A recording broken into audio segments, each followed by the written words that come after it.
All right. तर basically आपण इथे पाहणार आहोत what environmental impact assessment is, right. तर याच्यामध्ये आपण एक ब्रेकडाऊन याचा घेणार आहे की what do we mean by environment, what do we mean by impact and what assessment exactly is. Okay. तर today's content at a glance जर आपल्याला पाहायचं झालं तर हे आपल्या आजच्या सेशनचं डिस्कशन असणार आहे. Okay. First of all we are going to see what concept of AI is. Then आपण थोडं डिस्कशन करू की डेव्हलपमेंट वर्सेस एन्व्हायरमेंट. ऍक्च्युली याला डिस्कशन नाही, ही डिबेट आहे.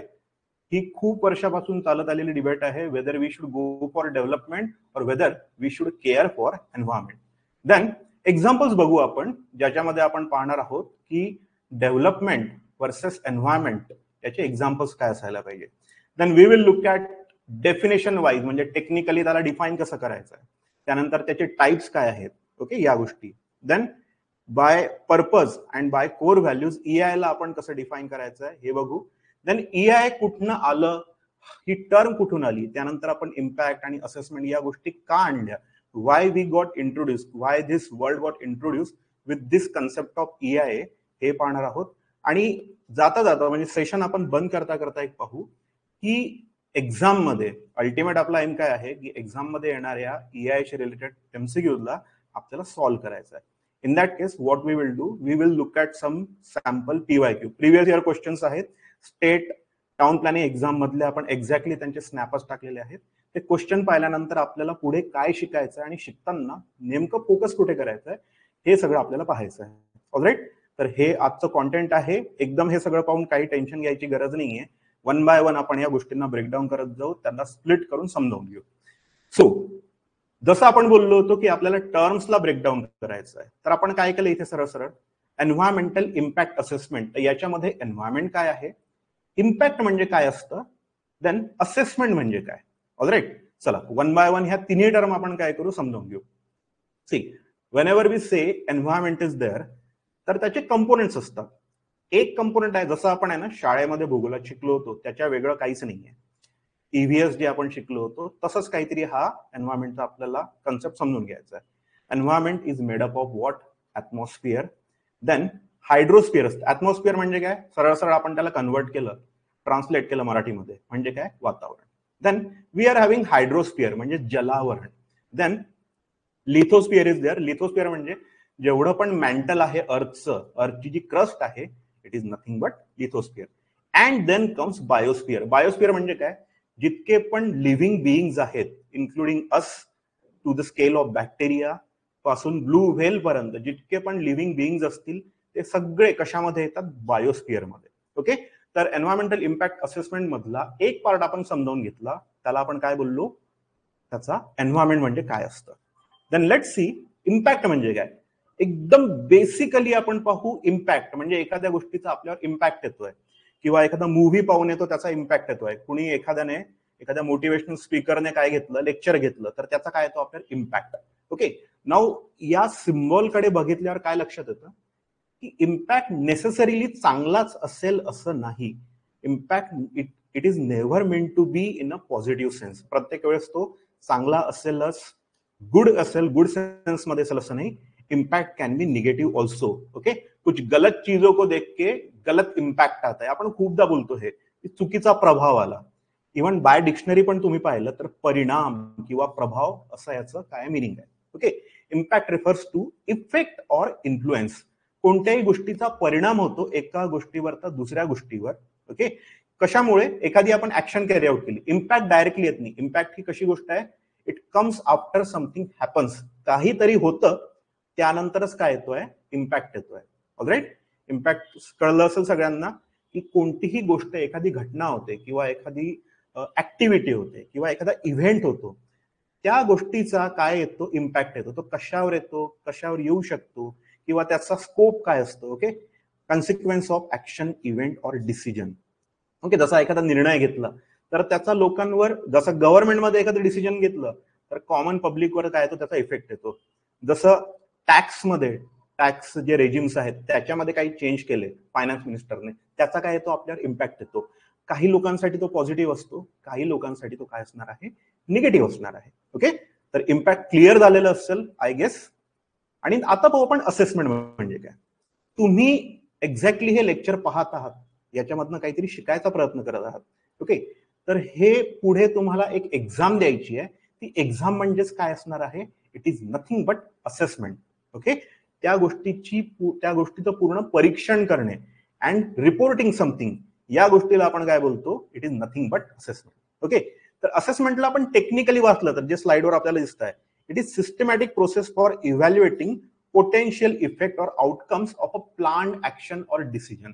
ओके, एखादी गोष्ट आपण कॅरी आउट केली, एखादी ऍक्टिव्हिटी घेतली किंवा एखादा इव्हेंट घेतलाय किंवा एखादा डिसिजन मेकिंग असा इव्हेंट झाला, तर त्याच्यामुळे त्याचे जे आउटकम आले त्याला आपण काय करतो? सिस्टमॅटिकली त्याला असेस करतो आणि त्याचं काय करतो? मग असेसमेंट म्हणजे काय? अल्टिमेटली तुमची एक्झाम होते, असेसमेंट होते, मग त्याला आपण काय करतोय? It will be getting reported. त्याचा काहीतरी आपल्याकडे काय येणार आहे? रिपोर्ट येणार आहे. मतलब एग्जाम हो गई तो रिझल्ट क्या है आपका? Assessment report. ओके, तर याला म्हणतो आपण असेसमेंट. म्हणजे कुठेतरी आपण काय पाहतोय? एन्व्हायरमेंटल इम्पॅक्ट असेसमेंट म्हणजे काहीतरी आपण ह्युमन बिईंग करतो, त्याच्यामुळे काहीतरी काय येणार आहे? इम्पॅक्ट. ओके, इम्पॅक्ट कसा असू शकतो तो? Either positive or negative. तर या पॉझिटिव्ह किंवा निगेटिव्ह आलेल्या इम्पॅक्टला आपल्याला असेस करायचं आहे, अनालाइज करायचं आहे आणि त्याला रिपोर्ट करायचं आणि दाखवायचं आहे की या ऍक्शनमुळे हा इम्पॅक्ट आला, या ऍक्शनमुळे असा इम्पॅक्ट आला. ओके, आउट अँड आउट आपण फक्त EIA याचं जे फुल फॉर्म होतं त्याला बस 3 पार्ट मध्ये स्प्लिट केलंय आणि त्याचं मिनिंग समजावून घेतलं. अजूनपर्यंत आपण EIA as a tool start केलेलं नाही. These are just basic definitions of whatever the word that are involved in this term. चला आपण नेक्स्ट स्लाइड कडे जाऊ. आता इथे आहे ना, मला तुमच्याकडून चॅट मध्ये आन्सर पाहिजे जेव्हा तुम्ही हे वाचताय किंवा जेव्हा मी सांगतोय समजावून. तर इथे एक आहे ना, हा डिबेट वाला इश्यू आहे. Whether we should go for development, whether we should go for environment. डेव्हलपमेंटमुळे काय होतं? रोजगार निर्मिती होते. डेव्हलपमेंटमुळे काय होतं?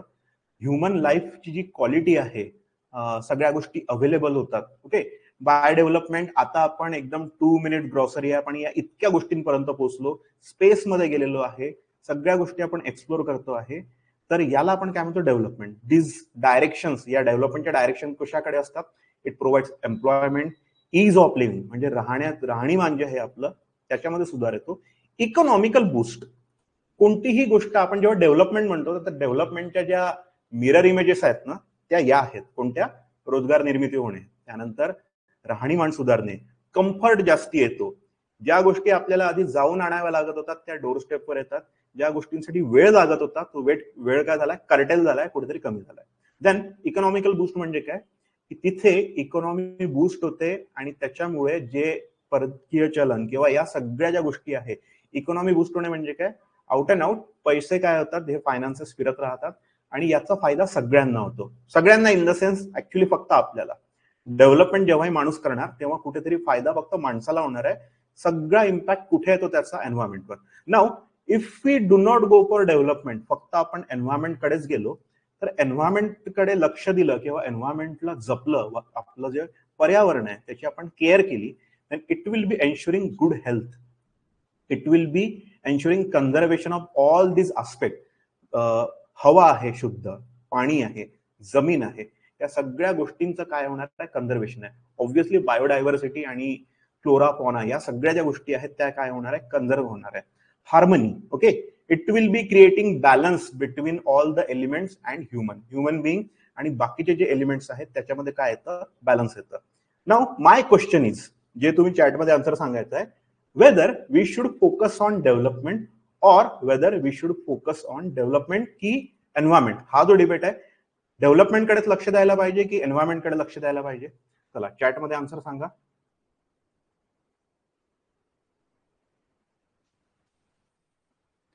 चॅटमध्ये आन्सर सांगा की आपण फक्त डेव्हलपमेंट कडे पाहायचं आहे की फक्त एन्व्हायरमेंट कडे पाहायचं आहे की काहीतरी आणखी करता येणार याच्यामध्ये? Okay, Prayas is saying both development without affecting the environment. Vinay is saying mix. Nikita is saying both. Yes yes yes. Okay, चला म्हणजे तुमच्या आन्सर वरून कळत आहे की we are on the right track. ठीक आहे, तर इथे आपल्याला एक चांगला वर्ड दिला अनिकेतने, we should go toward sustainable. येणार आहे आपण सस्टेनेबल डेव्हलपमेंट कडे. Pooja, Asmita, we will be going back to that word पुढे आपल्या प्रेझेंटेशन मध्ये, आपल्या डिस्कशन मध्ये येणार आहे. ओके, चला तर आपण परत जाऊया पीपीटी कडे. Yes Jayant, correct. All right, the debate is development versus environment, but we want to balance both this thing. Okay, तर या गोष्टींना करायचा बॅलन्स. तर आता डेव्हलपमेंट हवी आहे, पण सोबतच पर्यावरणाला आपल्याला काय करायचं आहे, जपायचं आहे. तर त्याच्यासाठी काहीतरी आपण तरतूद करायला पाहिजे. We should make sure of some tool और सम मेथडॉलॉजी, किंवा काहीतरी अशी पद्धत शोधायला पाहिजे की ज्याच्यामुळे या गोष्टी काय होतील, बॅलन्स होतील. चला आता एक एक्झाम्पल घेतोय. या एक्झाम्पल मधून थोडं आणखी प्रॅक्टिकली क्लिअर होतं आपल्याला की डेव्हलपमेंट व्हर्सेस एन्व्हायरमेंट हा इश्यू आपण कसा रिझॉल्व्ह करू, किंवा प्रॉब्लेम काय येतात एखाद्या प्रोजेक्टमुळे. न्यूक्लिअर पॉवर प्लांट काय आहे, is it a sector or region? No, it is a project. Okay, पुढे आपण एआय चे टाइप्स आणि क्लासिफिकेशन पाहू, तेव्हा आपल्याला सेक्टरल, देन रिजनल, देन एखाद policy wise, then project wise हे क्लासिफिकेशन आहे. ऍज ऑफ नाउ इतकं लक्षात ठेवा की we are looking at a project. कोणता? Nuclear power plant. Now the thing is, nuclear power plant हा जर आपण काय केला, एम्प्लॉय केला, then what we will be having, coal वालं जे असतं त्याच्यामध्ये काय येतं, पोल्युशन येतं. ओके, औष्णिक वीज जी बनवतो ना आपण, त्याच्यामध्ये आपण दगडी कोळसा वापरतो, त्याच्यामुळे काय होतंय की एमिशन येतात. पण न्यूक्लिअरचा फायदा काय, एमिशन कमी असतात. जे प्लुटोनियम आणि हे जे थोरियम, हे सगळे जे न्यूक्लिअर फ्युएल्स आहेत, हे आपण जेव्हा यूज करतो तर याच्यामध्ये एनर्जी यील्ड काय असते, चांगली असते, म्हणजे जास्ती एनर्जी आपल्याला मिळते. Then it is a reliable supply, then less fossil fuel dependence. Fossil fuel म्हणजे कोणतं, की जे आपण कोल आणि याच्या गोष्टी करतोय ना, त्या गोष्टी काय होतात, आपण कमी यूज करतो आणि we will be depending on nuclear material only. Job creation, obviously कोणताही प्रोजेक्ट येतो एखाद्या सिटीमध्ये किंवा एखाद्या इंडस्ट्रियल एरियामध्ये, एखादा प्रोजेक्ट येतो, तर तेव्हा सगळ्यात पहिल्या लोकांमध्ये एक जी गोष्ट म्हणजे खूप जास्त ऍक्सेप्टन्स असतं त्या गोष्टीचं, प्रोजेक्टाला, की लोकल लोकांना रोजगार मिळेल. ओके, तिथे ते काय होतं, जॉब क्रिएशन, ही जॉब ऑपॉर्च्युनिटी खूप बेटर वेने तिथे क्रिएट होते. आता आपण खूप जास्त गुडी गोष्टी बोललो आहेत. All the good things about a nuclear power plant आपण बघितल्या, but now let's see the other side. Okay, dark side जी म्हणतो ना, एव्हरीथिंग हॅज टू साइड्स. कोणत्याही गोष्टीच्या दोन साइड असतात, either it will be having a bright side और it will be having a dark side. तर आता डार्क साइड कडले पॉइंट्स पाहू. ऍक्सिडेंटच्या रिस्क असतात. ओके, पॅरलली तुम्ही चॅटमध्ये सांगू शकता की न्यूक्लिअर पॉवर किंवा न्यूक्लिअर जिथे एखादी फॅसिलिटी होती तिथे झालेले ऍक्सिडेंट तुम्हाला आठवत असतील तर तुम्ही चॅटमध्ये टाकून ठेवा, आपण पुढे पाहू. ओके, आपल्याला इथे पण एक्झाम्पल्स पाहायचे आहेत. देन कॉस्ट ऑफ ऑपरेशन जी असते, न्यूक्लिअर फ्युएल जर अवेलेबल रेडीली असेल एखाद्या कंट्रीमध्ये, त्या कंट्रीलाच काय होतं, या गोष्टी परवडतात, अफोर्डेबल असतात. अदरवाईज जर तुम्हाला न्यूक्लिअर पॉवर प्लांट चालवण्यासाठी इम्पोर्ट करावं लागत असेल न्यूक्लिअर फ्युएल, तर it will be a costly affair, खूप जास्ती पैसे जातात. तर हा एक तर डाऊन साइड आहे. न्यूक्लिअर वेस्ट, ओके, हे जे पूर्ण वेस्ट आहे, जसं आता कूलिंगसाठी जे पाणी वापरतो आहे आपण, या ज्या हे असतात ना इथल्या फॅसिलिटीज, इथे हिटिंगसाठी आपण कूलंट म्हणून पाणी वापरतो. कुठेतरी त्याच्यामध्ये आहे ना रेडिओ ऍक्टिव्ह मटेरियल मिक्स झाले असतात, ही जी रेडिओ ऍक्टिव्ह वेस्ट असते ना ती येते. तर तो एक इश्यू आहे. युरेनियम, प्लुटोनियम किंवा जे काही आपण फ्युएल वापरतो आहे त्याचे लिमिटेशन्स आहेत. ओके, त्याचा साठा मर्यादित असतो. देन येस, जो आता पॉइंट बोललो होतो आपण, it is a water intensive cooling process. हे जे सुपर हिटिंग होतं तर त्याला कूल करण्यासाठी, जसं कार गरम होते तर आपण कूलंट यूज करतो. नवीन ज्या बाईक्स आहेत, स्पोर्ट बाईक काइंड ऑफ, तर त्याच्यामध्ये ऍक्टिव्ह कूलिंग सिस्टीम असते की त्याच्यामधून फ्लुइड जे ऑइल असतं ते फिरतं. किंवा गेमिंग पीसी मध्ये काय असतं, फॅन्स, रेडिएटर्स असतात आणि त्याच्यामध्ये लिक्विड कूलिंग सिस्टीम पण असते. राईट, तुम्ही बघितली असेल, पाहिली असेल, तुमच्याकडे असेल कोणाकडे. तर इथे हे जे पाणी लागतंय ना, तर हे पाणी काय होतं, आता पाण्याचा स्पेसिफिकली प्रॉब्लेम पाहू. वी आर नॉट सेइंग की ते पाणी आपण काय करतोय, वेस्ट करतोय. We are not wasting the water. What happens is की आपण न्यूक्लिअर पॉवर प्लांट जिथे चालवतो तिथल्या एखाद्या वॉटर बॉडी मधलं पाणी घेतो, त्या न्यूक्लिअर फॅसिलिटीमध्ये ते कूलंट म्हणून काम करतं आणि जेव्हा ते पाणी तापतं तर त्याला आपण डिस्कार्डेड वॉटर म्हणतो, किंवा त्याला आपण काय करतो, परत त्या रिव्हर बॉडीमध्ये सोडतो. नाउ थिंग इज की पाणी जेव्हा आपण घेतलं होतं त्या न्यूक्लिअर पॉवर प्लांटमध्ये ऍज अ कूलंट म्हणून चालवायला, पण ते परत जाताना तर काय असतं, हिटेड असतं, सुपर हिटेड. म्हणजे तो जो लेक आहे, पॉन्ड आहे, रिझर्वायर आहे, it becomes a heat sink. Okay, इथे लिहितोय मी, हीट सिंक म्हणतात त्याला.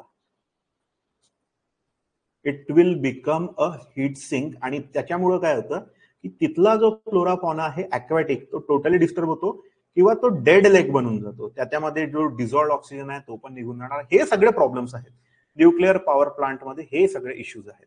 ओके, नाउ चला, तुम्ही आन्सर मध्ये सांगितलं आहे का काही nuclear disaster? Let's see. Chernobyl. Okay, तर काही लोकांनी याची ही पण पाहिली असेल वेब सिरीज, HBO वर आला होता 5 एपिसोड मिनी सिरीज.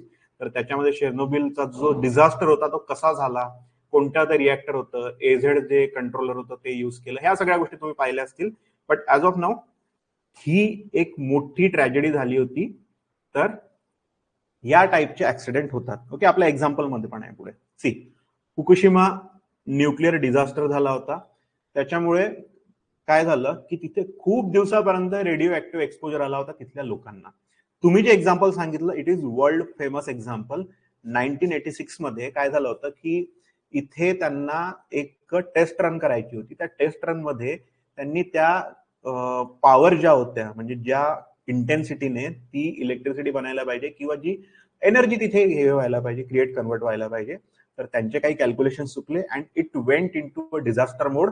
ते 1 बाय 1 पूर्ण कोलॅप्स होत गेलं. आणि तिथे आता पण समजा तुम्ही युट्यूबवर काही डॉक्युमेंटरीज वगैरे बघितले असतील तर त्याच्यामध्ये कळतं की हाऊ डिझास्टर्स इट वॉज, की त्याच्या रेडिओ ऍक्टिव्हिटीचं जे पोल्युशन होतं, ओके, न्यूक्लिअर पोल्युशन किंवा रेडिओ ऍक्टिव्हिटी ज्या वेव्ज होत्या त्या दुसऱ्या देशांपर्यंत पोहोचल्या होत्या. ओके, इम्पॅक्ट फॉलआउट, हे बघ इथे फॉलआउट अक्रॉस युरोप पर्यंत याची झळ पोहोचली होती. इम्पॅक्ट काय आला? Environmental impact, contaminated land and water. Okay, थोडंसं आता आपण एन्व्हायरमेंटल इम्पॅक्ट कडे हळूहळू जातोय. ओके, तर these are the nuclear fallout case. म्हणजे आतापर्यंत आपण एका प्रोजेक्टला फक्त न्यूट्रली बघितलं होतं, गुड साईड काय आहे, बॅड साईड काय आहे. पण जेव्हा बॅड साईड पाहतो आहे आणि एखादी अशी केस होते, then it will be causing nothing but bad impact, negative impact. ठीक आहे, these are the examples.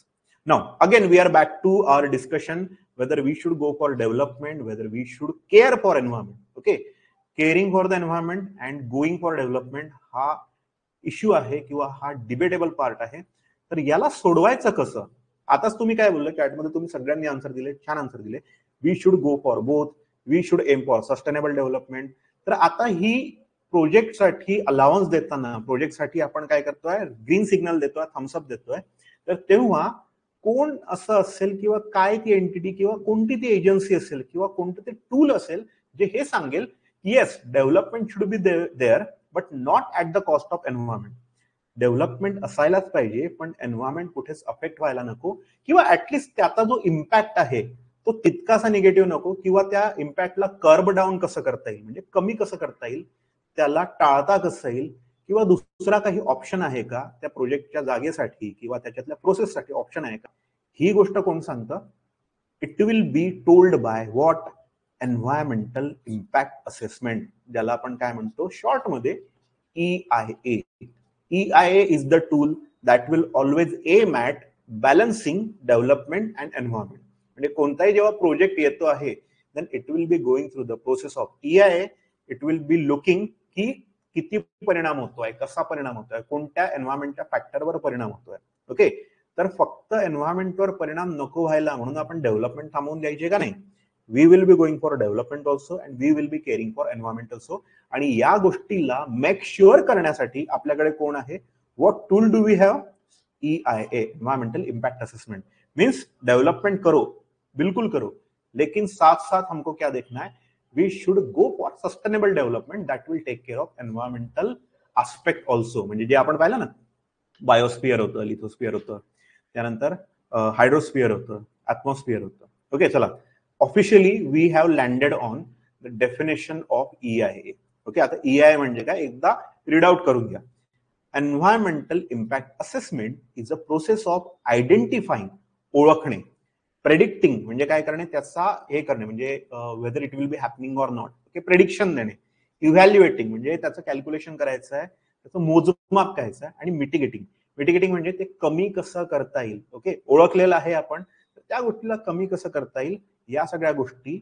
The biophysical, social and other relevant effect of propose project. म्हणजे प्रपोज प्रोजेक्टला काय करायचं आपल्याला, त्यातल्या गोष्टी ओळखायच्या आहेत, कॅल्क्युलेट करायच्या आहेत, कमी कसं करता येईल हे पाहायचं आहे, आणि त्याचा तो आस्पेक्ट कोणते कोणते असणार आहे. It will B biophysical aspect, social aspect and other aspect. Okay, for the propose project. आणि या गोष्टी कधी करायच्या, महत्वाचं, बिफोर टेकिंग डिसिजन. म्हणजे तो प्रोजेक्ट करून टाकला आपण आणि त्याच्यानंतर आपण EIA प्रोसेस करतोय, नाही. Before commitments are being made, commitment द्यायच्या आधी, फायनलायझेशन व्हायच्या आधी, या सगळ्या गोष्टी आपण काय करू, तिथे पूर्ण ह्या EIAच्या प्रोसेसमधून आयडेंटिफाय करू, प्रेडिक्ट करू, इव्हॅल्युएट करू, त्याच्यानंतर त्यांना कर्व डाऊन करण्याचा प्रयत्न करू. ज्या ज्या सेक्टरवर याचा इम्पॅक्ट येत असेल त्या त्या सेक्टरला आपण टच करणार आहोत आणि त्याच्यानंतर आपण काय करू की मेजर डिसिजन जे आहेत, हा प्रोजेक्टसाठी जायचं की नाही जायचं. ओके, आता एक तिथला एक क्वेश्चन, EIA हा एलिमिनेशन वाला टूल आहे की बॅलन्स करणारा टूल आहे? काय वाटतं तुम्हाला आतापर्यंत जे आपण बोललो? Tell me this answer.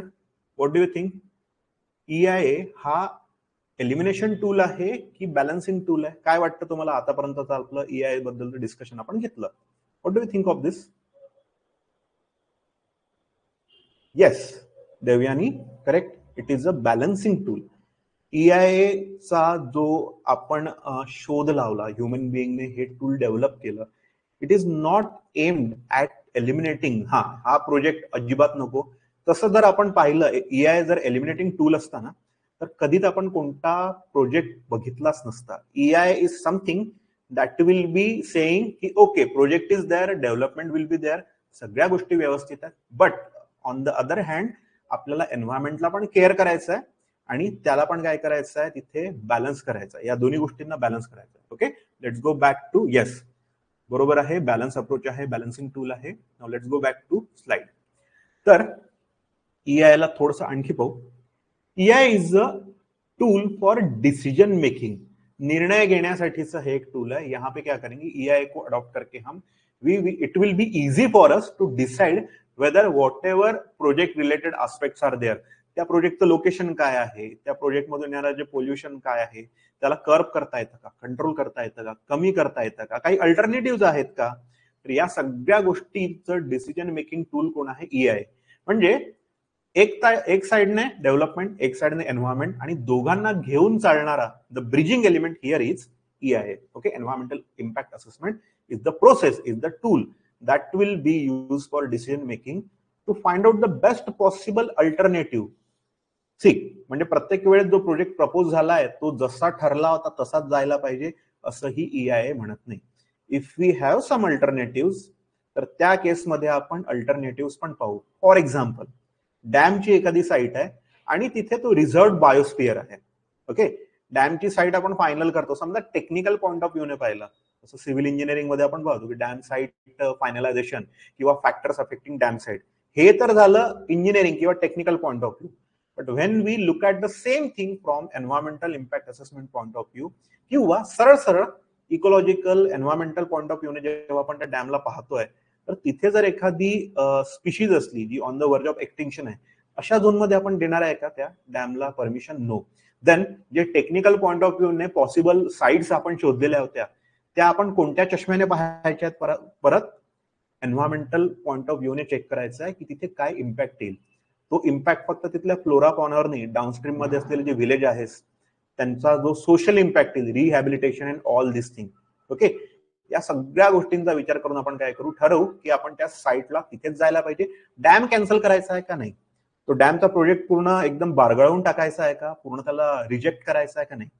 Dam will be there, dam बनेगा, लेकिन बनने के साथ साथ हम इसके भी केयर करेंगे की जेव्हा तो डॅम तिथे येतोय तेव्हा येणारा इम्पॅक्ट कसा आहे, सोशल, एन्व्हायरमेंटल, इकॉनॉमिकल, इकोलॉजिकल, या सगळ्या गोष्टींना आपल्याला काय करायचं आहे, बॅलन्स करायचं आहे. ओके, नाउ कोणतीही ऍक्टिव्हिटी किंवा आपण प्रोजेक्ट घेतो तर impact of any development activity और प्रोजेक्ट असं म्हणतोय आपण. इम्पॅक्ट म्हणजे का, परिणाम. एखादा प्रोजेक्ट आला, एखादी ऍक्टिव्हिटी आली, तर सोशल जो इम्पॅक्ट आहे तो कसा असू शकतो, पॉझिटिव्ह और निगेटिव्ह. ओके, फॉर एक्झाम्पल, आपण जिथे राहतोय तिथे जर IT हब आला तर तिथले जे इंजिनियर्स आहे, IT इंजिनियर, त्यांना तिथल्या तिथे जॉब मिळेल, त्यांना कुठे जायची गरज नाहीये. ओके, तर हा कसा आला, पॉझिटिव्ह इम्पॅक्ट. निगेटिव्ह इम्पॅक्ट, या प्रोजेक्टमध्ये किंवा एखाद्याची जागा जात असेल, ओके ठीक आहे, त्यांना कॉम्पेन्सेशन वगैरे दिलं, तर अशा टाईपच्या प्रोजेक्टमध्ये मोस्टली पॉझिटिव्ह राहू शकतो. निगेटिव्ह इम्पॅक्ट वाला एक्झाम्पल जे आता आपण डॅमचं बघितलं, डॅम मध्ये डाऊनस्ट्रीम मधले जे गाव असतात त्या व्हिसिनिटीमध्ये डाऊनस्ट्रीमच्या पूर्ण तो जो एरिया असतो तिथल्या लोकांना शिफ्ट व्हावं लागतं. ओके, त्याला वर्ड आहे रिहॅबिलिटेशन. रिहॅबिलिटेट व्हावं लागतं, त्यांना त्यांची शेती, त्यांची जमीन, त्यांचं राहतं घर सोडावं लागतं. तर अशा केसमध्ये सोशल इम्पॅक्ट येतो निगेटिव्ह. म्हणजे डिपेंड ऑन द प्रोजेक्ट की सोशल इम्पॅक्ट कसं येणार आहे. म्हणून आपण काय केलं, तर स्लॅश दिली आहे. Okay, what we have given this or वाला तिथे आपण सिम्बॉल दिला. Can be positive, can be negative. काही कुछ मतलब कोई भी एक्शन ले लो, कुछ लोग खुश होने वाले हैं, कुछ लोग क्या होंगे, दुखी होंगे. तर पॉझिटिव्ह किंवा निगेटिव्ह असा त्याचा इम्पॅक्ट राहू शकतो. इकॉनॉमिकल, डेव्हलपमेंट आणि economy go hand in hand. त्याच्यामुळे तिथली इकॉनॉमी, कोणताही प्रोजेक्ट किंवा ऍक्टिव्हिटी स्टार्ट झाली तिथे, तर तो काय असतो, पॉझिटिव्हच असतो. ओके, इकॉनॉमी काय होते, बूस्टच होते. When we look at environmental impact, खूपच कमी चान्स आहेत असे की ज्याच्यामुळे एन्व्हायरमेंटल इम्पॅक्ट पॉझिटिव्ह होईल. 99% of the time it will B negative. तर मला तुम्ही चॅटमध्ये एक आन्सर सांगा, एखादं असं एक्झाम्पल की ज्याच्यामुळे एन्व्हायरमेंटल इम्पॅक्ट पॉझिटिव्ह असेल, म्हणजे चांगला असेल, it will be having good impact on environment. एखादा असा प्रोजेक्ट येतो का डोक्यात, येतो आहे का सांगा. एखादं असं एक्झाम्पल सांगा ज्याच्यामुळे एन्व्हायरमेंट, पर्यावरणावरचा चांगला इफेक्ट आहे. Okay, this project is too good, so good. सांगू शकता कोणी? चला बोला बोला बोला. Since this project came, environment में बहुत क्या आ गई, अच्छी डेवलपमेंट आ गई. ओके, सांगू शकता का असं एखादं example, what it can be, की ज्याच्यामुळे एन्व्हायरमेंटल जो इम्पॅक्ट आहे तो पॉझिटिव्हच असेल. Okay, windmill. हा येस, थोडंसं या एक्झाम्पलला आपण लक्ष्मणने सांगितलेलं एक्झाम्पल पाहू की विंडमिल जेव्हा आपण इन्स्टॉल करतोय तर त्याला खूप अशी जागा लागत नाही, त्याच्यामुळे एकदम डिफॉरेस्टेशन वगैरे होऊन जाईल असं नाहीये. बट एन्व्हायरमेंटल पॉइंट ऑफ व्ह्यूने पाहिलं तर तिथे समजा एखादं असं लोकेशन आहे तिथे, म्हणजे उंचावरचं हाय एलिव्हेशन एखादं लोकेशन आहे which has no power supply, पण विंडमिल तिथे इन्स्टॉल केल्यामुळे काय झालं की त्याच्यामुळे तिथला एन्व्हायरमेंटल इम्पॅक्ट कसाला, positive. Reliance Vantara, yes, artificially inducing a forest. Okay, biodiversity park, very good. चला आता आन्सर तुम्हाला लाईन कळली की पॉझिटिव्ह इम्पॅक्ट असणारे, एन्व्हायरमेंटल इम्पॅक्ट चांगला असणारे पण प्रोजेक्ट असू शकतात. जसं रिलायन्स वनतारा, त्याच्यामध्ये काय केलं आपण, काही स्पीशीज कन्झर्व करतो आहे. बायोडायव्हर्सिटी पार्कमध्ये जे on the verge of extinction आहे किंवा तिथे आधी त्या स्पीशीज मिळत होत्या पण आता राहत नाही, तर त्यांना कुठून तरी आपण आणून परत त्यांना ग्रो करवायचा प्रयत्न करतोय. अशा टाईपचे खूप मोजके प्रोजेक्ट असतात जे काय करतात की तो एन्व्हायरमेंटल इम्पॅक्ट पॉझिटिव्ह आणतात. ओके, पण मोस्टली काय होतं की आता आपण जे डेव्हलपमेंट साइडने, आता हे कोणते आहे, आता तुम्ही जे एक्झाम्पल सांगितले, those are literally projects that are aim toward good environmental impact. पण याच्यामुळे डेव्हलपमेंट तितकी जास्ती नाहीये. ओके, त्याच्यामुळे इकॉनॉमी तितकी जास्त बूस्ट नाही होत. बायोडायव्हर्सिटी पार्क आहे किंवा वंतारा सारखा एक्झाम्पल आहे, त्याच्यामुळे इकॉनॉमी थोडीफार बूस्ट होते पण त्याचे इन्व्हेस्टमेंट जास्ती असतं. ओके, त्याला आपण व्हिजिटर फी आणि टुरिस्ट अट्रॅक्शन म्हणून जरी दाखवलं तरी त्याचा रिटर्न तितका राहत नाही, पण एन्व्हायरमेंटल इम्पॅक्ट इज गुड. चला, तुम्हाला लक्षात आलाय पूर्ण की इम्पॅक्ट निगेटिव्ह, इम्पॅक्ट पॉझिटिव्ह आणि या गोष्टी कशा असतात. Okay, let's come back to our discussion की हे सगळे जनरली, ओके, आपण यांना स्पेसिफिक नाही म्हणत आहे. कोणताही प्रोजेक्ट आला तर social impact positive, negative. Economical 99% positive असतो, एन्व्हायरमेंटल 99% निगेटिव्ह असतो, अनलेस त्या प्रोजेक्टचं स्वरूपच तसं असेल जे तुम्ही एक्झाम्पल सांगितलंय. नाउ पर्पज काय, आता EI आपण काय आहे बघितलं. ओके, त्याचा फुल फॉर्म काय पासून त्याचं आपण ब्रेकडाऊन करून समजावून घेतलं. आता याचा पर्पज काय किंवा का इथे तो असायला हवा, त्याचं एक्झिस्टन्स का पाहिजे.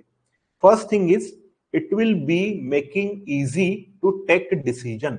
कोणताही प्रोजेक्ट आला, कोणताही एखादं नवीन काहीतरी येत आहे तर तिथे त्याला येऊ द्यायचं, नाही येऊ द्यायचं, का नाही येऊ द्यायचं किंवा का येऊ द्यायचं, हे जे सगळे WH वाले क्वेश्चन असतील ना, तर ते आपल्याला कोण सॉर्ट करून देत आहे, environmental impact assessment as a tool. Okay, as a let's say as a process ते आपल्याला काय करून देतं, सोपं करून देतं.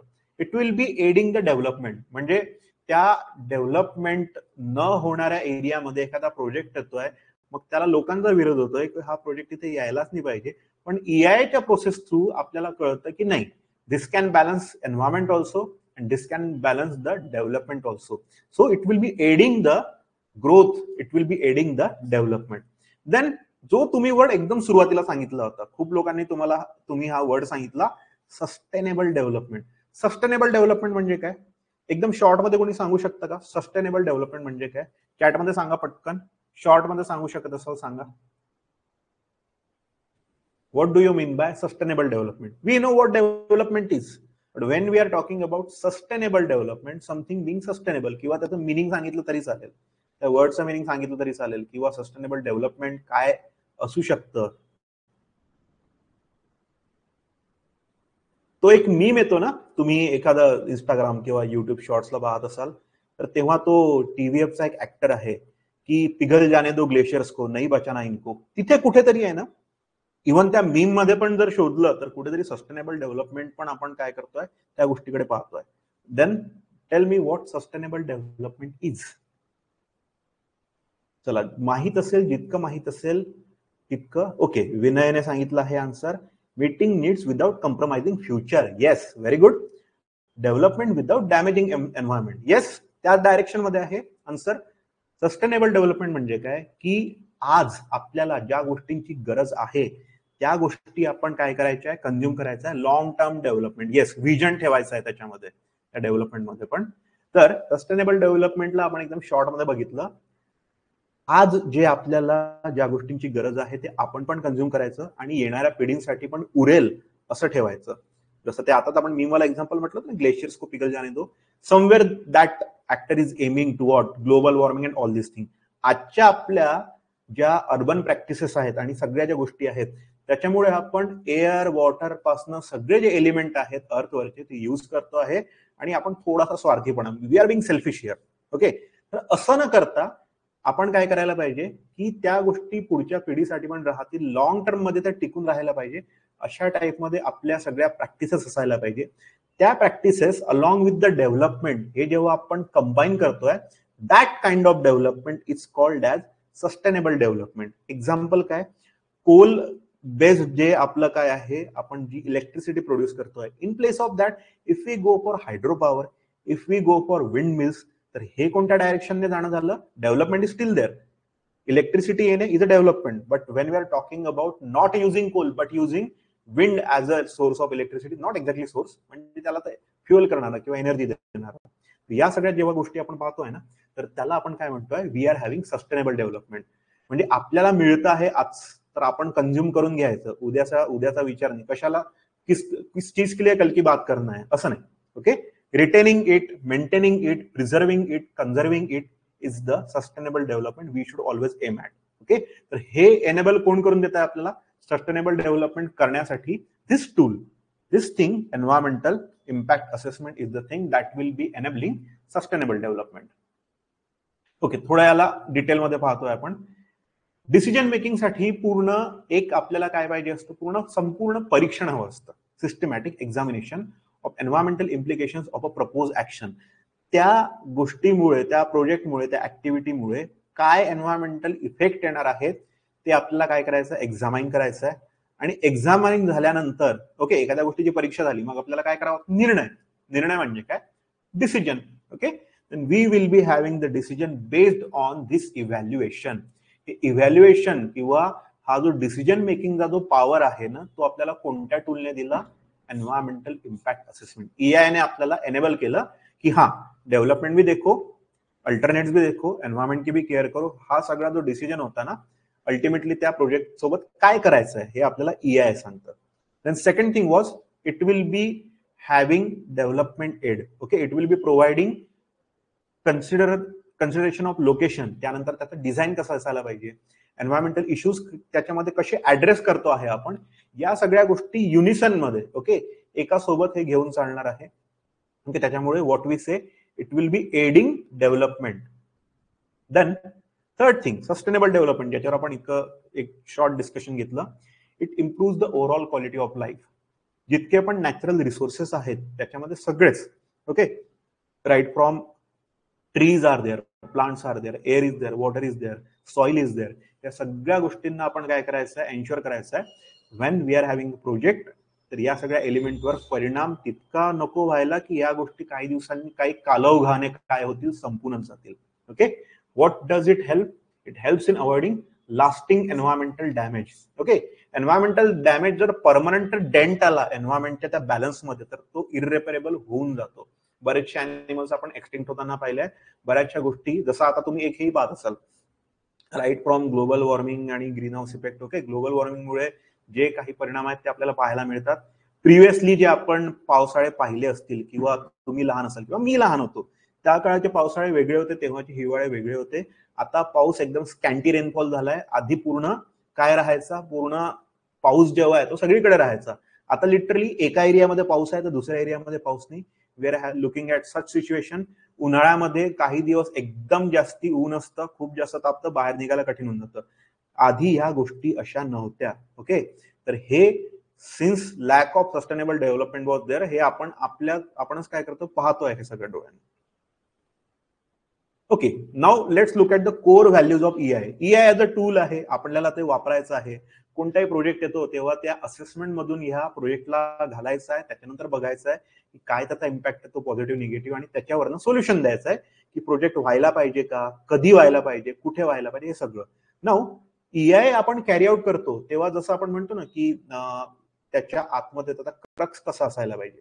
Okay, how E I should be there. म्हणजे ईआय ही प्रोसेस आपण कॅरी आउट करतो आहे तेव्हा त्याला आपण कसं प्रोसेस करायचं आहे, त्या प्रोसेसला कसं समोर न्यायचं आहे, आणि त्याच्यामध्ये कोणत्या गोष्टी असायला पाहिजे. It should be integral. याच्यामध्ये कोणत्याच टाईपचा बायस नको. बायस म्हणजे काय की ओके, हा प्रोजेक्ट काही लोकांच्या, काही पार्टीजच्या कशाच्या तरी फेवरमध्ये आहे म्हणून हा प्रोजेक्ट आला पाहिजे, किंवा हा प्रोजेक्ट यायलाच नको, अशा टाईपचा टॉक किंवा अशा टाईपचं discussion we should never have in what E आहे. इंटिग्रिटी मेंटेन केली पाहिजे. ओके, त्याने त्या व्हॅल्यू जपायला पाहिजे. Then it should utilize credible information for what, decision making.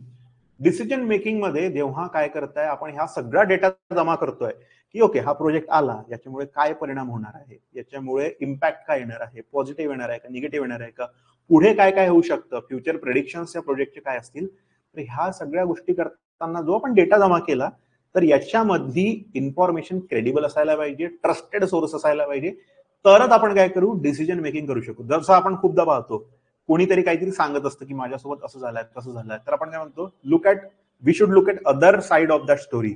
तर other side, this side, that side, every side we should look at. Then we should collect data, then we should make the final decision. तर ही एक core value असायला पाहिजे. Core value म्हणजे काय, ईआय कैसा होना चाहिए, how ideal E I should be. Then sustainability. त्या ईआयच्या प्रोसेसमध्ये जेव्हा आपण याला ॲज अ टूल वापरतोय, तर एन्व्हायरमेंटल प्रोटेक्शन जे आहे ते त्या प्रत्येक डिसिजन मध्ये दिसायला पाहिजे. ओके, जर एखाद्या प्रोजेक्टसाठी जर डिसिजन आलं आणि ते फक्त okay, this project should be done, असं नाही. It should always be supported with some statement, some report, some implication, some rules. Okay, या सगळ्या गोष्टींनी तिथे असायला पाहिजे की हा प्रोजेक्ट होत असताना कोणत्या गोष्टीचं लक्ष त्या प्रपोनंटने द्यायला पाहिजे. प्रपोनंट म्हणजे काय, the one who is having the project. म्हणजे एखाद्याला इंडस्ट्री टाकायची आहे, तर त्या इंडस्ट्रीचा जो मालक असेल किंवा त्याची टीम असेल किंवा त्याची बॉडी असेल, that body is going to be proponent. आपण पुढच्या लेक्चरला पाहू प्रपोनंट म्हणजे काय, रेग्युलेटरी ऑथॉरिटी म्हणजे काय, आणि ईआय ला मॉनिटर कोण करतं, सुपरवाइज करतं. कारण ही प्रोसेस होते, पण लोक कोण आहे त्याच्यामध्ये, पार्टिसिपंट असतील ना. Since E I is a process, there are going to be participant. ते पार्टिसिपंट 3 असतात मेजरली. ओके, 3 त्याचे काय असतात, अपेक्स असतात त्या ट्रायंगलचे. ओके, तर ते आपण पुढच्या सेशनला पाहूच. So we are looking at core values of E I. Okay, तर या त्याच्या कोर व्हॅल्यूज असायला पाहिजे. चला, मी बराच वेळेचं बोलतोय, आतापर्यंत क्लिअर आहे का सांगा. Till now whatever we are talking, is it clear to you? काही ॲम्बिग्विटी आहे का, काही प्रॉब्लेम आहे का, किंवा काही असा स्पेसिफिक क्वेश्चन आहे का की याचा मिनिंग काय आहे? I am using simplest language, कारण आपलं फर्स्ट लेक्चर आहे. ईआय तुम्ही म्हटलेलं आहे की बघितलेलं नव्हतं किंवा थोडंफार माहिती आहे. तर ओके, चला, क्लिअर आहे, क्लिअर आहे, व्हेरी गुड. चलो, let's go back to our discussion. तर आता आपण पाहिलं ईआयच्या कोर व्हॅल्यूज काय. It should be integral. त्याची युटिलिटी प्रॉपर व्हायला पाहिजे, जसं त्याला डिफाईन केलेलं आहे, जसं त्याचं स्ट्रक्चर काय केलेलं आहे, एस्टॅब्लिश झालेलं आहे. Then it should be sustainable. Okay, चला पुढे जाऊयात. चलो, इसका अभी क्या देखेंगे, क्रोनोलॉजी समजेंगे. ओके, की वर्ल्ड वाईड हा ईआय हा कन्सेप्ट आतापर्यंत ज्याच्याबद्दल आपण बोलतोय, हा आला कुठून, कोणी त्याला इंट्रोड्यूस केलं, का त्याला इंट्रोड्यूस केलं, आणि तो कसा कसा डेव्हलप होऊन एका एका कंट्रीमध्ये, एका एका झोन मध्ये पोहोचला. ओके, तर या सगळ्या गोष्टी आपण या क्रोनोलॉजी मध्ये पाहू. ही क्रोनोलॉजी थोडी लक्ष देऊन पहा, कारण याच्यामध्ये जे क्वेश्चन्स असतात, EIचे जे क्वेश्चन्स असतात की फर्स्ट कुठे बघितला गेला होता, किंवा म्हणजे स्पेसिफिकली इंडिया आपण जेव्हा पाहू development of EI in our nation, आपल्या देशामध्ये EI कधी आला, 94, 2006 आणि 2020 हे 3 वर्ष खूप महत्वाचे आहेत. ओके, EPA 1986 या सगळ्या जे कीवर्ड्स आहेत हे थोडेसे लक्षात ठेवायचे. ओके, तर आपण वन बाय वन पाहू. प्री 1970 म्हणजे 1970च्या आधी फक्त सगळे प्रोजेक्ट पहा इंजिनिअरिंग इकॉनॉमिक अनालिसिसने चालायचे. म्हणजे टेक्निकली साऊंड आहे का तो प्रोजेक्ट, आणि त्यातनं कॉस्ट बेनिफिट अनालिसिस जो असतो ना, इकॉनॉमिक अनालिसिस तेवढंच चालायचं. Now when we are into mid 70s म्हणजे 1970 चालू झालाय, तर नॅशनल एन्व्हायरमेंटल पॉलिसी ऍक्टने US मध्ये, युनायटेड स्टेट्स मध्ये 1969-70 मध्ये EI ला इंट्रोड्यूस केलं एका बेसिक लेव्हलवर. ओके, त्यानंतर कॅनडा, ऑस्ट्रेलिया, न्यूझीलंड, कोलंबिया या कंट्रीजने काय केलं, मिड 70s मध्ये म्हणजे 73, 74, 75 पर्यंत काय केलंय, त्याला फॉलो करणं चालू केलं. कोणाला? नेपाळला फॉलो केलं त्यांनी. देन ऑस्ट्रेलियाने काय केलं की EIA मॅन्डेटरी करणं चालू केलं. ओके, आणि कॅनडा आणि न्यूझीलंडने त्या गोष्टीसाठी EIA वर लक्ष देण्यासाठी एक प्रॉपर ऍडमिनिस्ट्रेटिव्ह प्रोसिजर काय केली, एस्टॅब्लिश केली. ओके, इंडियापर्यंत अजून हे पोहोचायचं आहे. एशियन कंट्रीज मध्ये येणार आणि ऑब्व्हियसली आपली कंट्री एशियन आहे, एशियन कंट्रीज पर्यंत या EIA चा वारा अजून पोहोचायचा, आता तो पोहोचेल. ऑलराईट, लेट 70s म्हणजे काय, 71-72 पासून 80 पर्यंतचा जो झोन असेल, टाइम झोन असेल किंवा जो टाइमलाईन असेल, तिथे developing country started adopting formal EI requirement. Formal EI requirement in the sense की त्याला खूप जास्त डेप्थ मध्ये किंवा त्याला प्रत्येक जास्त लेफ्ट राईट सेंटर न जाता आपण काय केलं, एकदम फॉर्मली त्यांनी ऍक्सेप्ट केलं. त्यानंतर फ्रान्सने 1976, फिलिपिन्सने 1977, नेदरलँडने 1978 ला EI इन्फॉर्मली आणि त्यातले काही एलिमेंट घेतले. मीन्स एलिमेंट घेणे म्हणजे काय, प्रत्येक गोष्ट जी EI साठी डिफाईन झाली होती, स्क्रीनिंग, स्कोपिंग, त्याच्यानंतर मिटिगेशन, या ज्या सगळ्या गोष्टी आपल्याला पाहायच्या आहेत त्या पुढे, तर ह्या जे सगळे प्रोसेस आहे त्या प्रोसेस मधले काही एलिमेंट घेतले. म्हणजे जे पॉसिबल होते, अचानक तुम्ही आहे ना पूर्ण तुमच्या प्रोजेक्टचे सँक्शनच्या ज्या रिक्वायरमेंट्स असतात किंवा प्रोजेक्ट सँक्शनची जी प्रोसिजर असते, एकदम त्याला ओव्हरनाईट चेंज नाही करू शकत. First there will be one rule, then there will be two rules, then there will be set of rules, then there is going to be procedure. Okay, असा सगळा step by step या गोष्टी होतात. त्याच्यामुळे EI was there, ते develop झालं आणि अचानक सगळ्या कंट्रीजने ते अडॉप्ट करून चालू केलं असं नाहीये. EI ही कंटिन्युअस डेव्हलपमेंट वाली प्रोसेस आहे. जसं आपण 2006चं EIA पाहू, त्यानंतर 2020चं पाहू. 2020च्या EIAचे जे अमेंडमेंट्स आहेत, रूल्स आहेत, डेफिनेशन्स आहेत, थोड्या चेंज झाल्या, त्याच्यावर क्रिटिसिझम पण आलं, त्या गोष्टी पण आपल्याला डिस्कस करायच्या. Then developing countries such as China, Brazil, Indonesia यांनी पण काय केलं, EI यूज करणं, element, okay, not EI, what we are saying, element use करणं चालू केलं. देन रिस्क अनालिसिस आणि स्ट्रॅटेजिक एन्व्हायरमेंटल असेसमेंट किंवा त्याला SCA बोलतात, हे काय झालं, EI मध्ये इन्क्लूड झालं. ओके, EI जी वर्ल्ड वाईड चालू होती ना प्रोसेस, त्याच्यामध्ये रिस्क अनालिसिस पण आपण काय केलं, त्याच्यामध्ये इन्कॉर्पोरेट केलं. देन लँड यूज प्लॅनिंगला आपण काय केलं, त्याच्यामध्ये आपण इन्क्लूड केलं. म्हणजे एक एक गोष्ट या डेव्हलपमेंटमध्ये काय होते आहे, वन बाय वन या गोष्टी ऍड होत चालल्या आहेत. ओके, इनिशियली EIA पण म्हणजे तुम्ही सुरुवातीचा जर EIAचं जर स्ट्रक्चर पाहिलं, इट वॉज टू बेसिक. त्याच्यामुळे खूप जास्ती आपण सस्टेनेबल डेव्हलपमेंट सारखे आदवर्ड यूज करतोय. सस्टेनेबल डेव्हलपमेंट खूप जास्ती बझवर्ड किंवा कीवर्ड 1970-60 मध्ये नव्हता. ओके, जो एक US मधला किंवा ज्या फर्स्ट वर्ल्ड कंट्री आहे असं म्हणतो ना, तर तिथे इंडस्ट्रियल रिव्होल्युशन इतकं जास्ती होतं की डे बाय डे एखादी प्रोसेस इंडस्ट्रीमधली चेंज होत जायची, नवीन काहीतरी मेकॅनिझम यायचं, मशिनरीज यायच्या, त्याच्यामुळे प्रोडक्शन कसं वाढणार, ओके, जास्तीत जास्त आपण ह्युमन डिपेंडन्सी कशी कमी करणार, याच्याकडे जास्ती फोकस. आणि ऑब्व्हियसली या गोष्टींकडे जर आपण फोकस दिला तर काय होतं की एन्व्हायरमेंट कुठेतरी दुर्लक्षित राहतं. ओके, वी स्टार्ट इग्नोरिंग, और environment is the first thing that gets impacted because of all this thinking और प्रोसेसेस और प्रोसिजर्स. ओके, तर असं लेट 70s मध्ये इथपर्यंत डेव्हलपमेंट आलाय. Now we are into mid 1980s म्हणजे 84, 85 आणि 90 पर्यंत. EC डायरेक्टिव्ह म्हणजे एन्व्हायरमेंटल क्लिअरन्स डायरेक्टिव्ह मध पण काय आले, EI मध्ये आले. ओके, कोणतीही गोष्ट, कोणत्याही प्रोजेक्ट देताना we should have environmental clearance, ही जी गोष्ट आहे ना ती पण EI मध्ये इन्क्लूड झाली. वर्ल्ड बँक आणि इंटरनॅशनल एड एजन्सीज ज्या असतात, म्हणजे ज्या सगळ्या जगामध्ये कोणत्या प्रोजेक्टला, एखाद्या कंट्रीला एखाद्या प्रॉब्लेम मध्ये, क्रायसिस मध्ये हेल्प करत आहेत, तर यांनी पण EI चे रिक्वायरमेंट केले. जसं वर्ल्ड बँक काय करते, एखाद्या कंट्रीला तिथल्या एखाद्या प्रोजेक्टला मेगा प्रोजेक्ट जर असेल त्यांना लोन देते. ओके, तर हे लोन देत असताना ते काय करतील, आजच्या काळामध्ये एखादा प्रोजेक्ट चालू करतोय तर त्यांना पण या गोष्टी काय असतात, हव्या असतात, रिक्वायर्ड असतात, अदरवाईज ते त्याला सपोर्ट करणार नाही. Then EI started spreading its roots in Asia. Obviously एशियामध्ये आलं म्हणजे काय आलं, आपल्या भारतापर्यंत कुठेतरी येत आहे. देन एस्पू ही जी सिटी आहे फिनलँड मधली, इथल्या कन्व्हेन्शन मध्ये कोणत्याही प्रोजेक्टची ट्रान्स बाउंड्री इफेक्ट म्हणजे काय, एखादा प्रोजेक्ट किंवा एखादा मेजर चेंज एखाद्या कंट्रीमध्ये चालू झाला तर एका सिटीमध्ये एखादा प्रोजेक्ट चालू झाला तर दुसरी सिटी पण अफेक्ट होत आहे, त्याला आपण म्हणतो ट्रान्स बाउंड्री इफेक्ट. एखाद्या स्टेटमध्ये झाला प्रोजेक्ट चालू, दुसऱ्या स्टेटमध्ये इफेक्ट गेला, it will be trans boundary. Same goes with two countries, म्हणजे एका कंट्रीचा इफेक्ट दुसऱ्या कंट्रीमध्ये, it will be trans boundary effect. Then use of IT tools. Obviously we are in the year 1990. इथे 1990 मध्ये ऍपल आणि विंडोज यांचे प्रॉपर जे डेस्कटॉप होते ते पण आलेले होते. GIS सॅटेलाइट यूज या गोष्टी पण आल्या होत्या. IT टूल्स जे आहे, इन्फॉर्मेशन टेक्नॉलॉजी मधले जितके पण टूल्स आहे, सॉफ्टवेअर, हार्डवेअर ॲज वेल एज सॅटेलाइट टूल्स, हे पण वाढले होते. यांचा पण आपण काय घ्यायला लागलो, यूज घ्यायला लागलो. आता पहा, GIS किंवा GPS किंवा ही जी फोटोग्रामेट्री असते त्याच्यावरनं पण आपण काय करू शकतो, एन्व्हायरमेंटल इम्पॅक्ट काय आहे तो पाहू शकतो. एखादा प्रोजेक्ट येण्याच्या आधी समजा आपण सॅटेलाइट फोटोज पाहत असू तिथल्या त्या लँडचे किंवा तो ग्रीनरीने कव्हर्ड एरिया असेल, प्रोजेक्ट आल्यानंतर तो ग्रीनरी कशी गायब झाली, ह्या सगळ्या गोष्टी आता सोप्या झाल्या. कोणामुळे? Because of IT tool. Now we are at India adopted EI formally 1986 नंतर काय झालंय, इंडियाने पण EI ला as a tool, as a process किंवा as a mean to tell whether development should be there और environment should be there and how do we reach to the golden mid.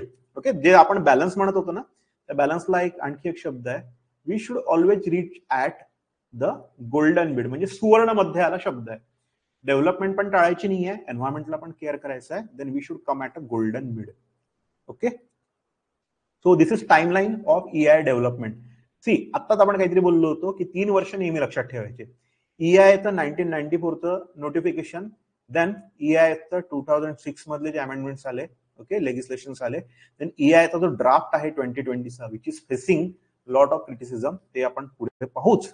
तर या सगळ्या गोष्टी EIच्या टाइमलाईन मध्ये. Okay, initiation झालं DST committee म्हणजे department of science and technology यांनी जितके पण रिव्हर व्हॅली प्रोजेक्ट होते त्यांना एन्व्हायरमेंटल पॉइंट ऑफ व्ह्यूने पाहायला चालू करायला सांगितलं.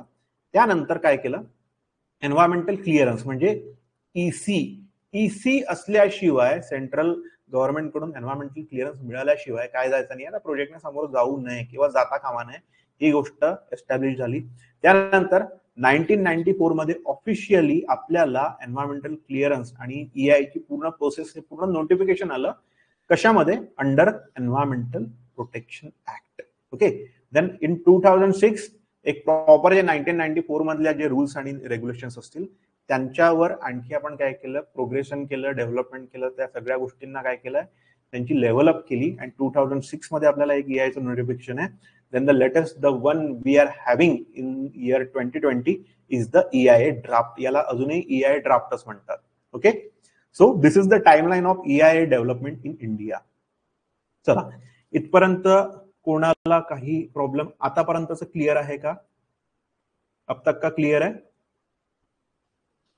अब तक का समजा? सोपं होतं, मी सोपीच लँग्वेज यूज करतोय, तुम्ही पण प्रॉपरली आन्सर देत आहात.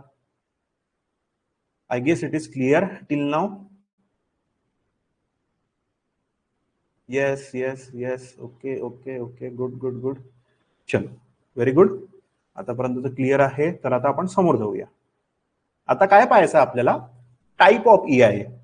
आता आपण म्हणतो प्रोजेक्ट इज देअर, तो येणार आहे, त्याच्यामध्ये आपल्याला काय करायचं आहे, सगळा हा डेटा जमा करायचा आहे की तिथे तो प्रोजेक्ट यायच्या आधी एन्व्हायरमेंट कसं होतं, सगळे पॅरामीटर कसे होते, हवा कशी होती, तिथली जमीन कशी होती, तिथे जंगल कसं होतं, फॉरेस्ट्रेशनची लेवल कशी होती, या सगळ्या गोष्टी आपल्याला काय करायच्या, अनालाइज करायच्या असतात. ओके, त्याला आपण म्हणतो बेसलाइन डेटा. बेसलाइन डेटा म्हणजे काय कि कोई भी प्रोजेक्ट आने से पहले वहां के हालात क्या थे, ह्या सगळ्या इन्फॉर्मेशनला जमा करणे म्हणजेच काय करणे, बेसलाइन डेटा जमा करणे.